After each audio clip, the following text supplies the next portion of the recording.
बिस्मिल्लाहिर्रहमानिर्रहीम। मौज़िज़ सामीन अस्सलाम वालेकुम। एक बच्चे का खौफ जहन्नुम।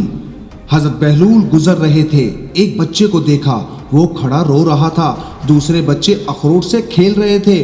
उन्होंने समझा इसके पास अखरोट नहीं इसलिए रो रहा है, मैं उसको लेकर देता हूँ। उन्होंने कहा बेटा रो नहीं, मैं तुझे अखरोट लेकर देता हूँ, तो भी खेल। इस बच्चे ने कहा बहलूल क्या हम दुनिया में खेलने आए?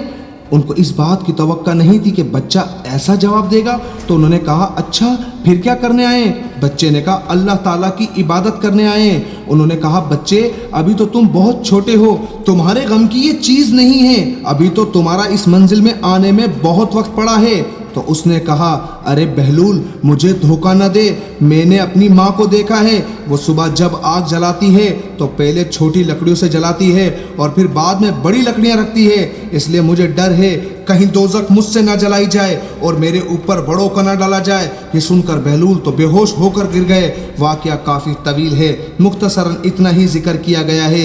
ये बच्चा इमाम हसन रज़ी अल्लाह ताला अन्हु के ख़ानदान में से था। मुकम्मल वाक़या फ़ज़ाइल सदाकत में मुताल्ला कर सकते हैं। तो फ्रेंड्स आज का वीडियो पैगाम आपको कैसा लगा कमेंट बॉक्स में हमें अपनी राय ज़रूर दीजिएगा, और अगर अब तक आपने हमारा यूट्यूब चैनल सब्सक्राइब नहीं किया तो हमारे यूट्यूब चैनल को सब्सक्राइब करना मत भूलिएगा। अस्सलाम वालेकुम।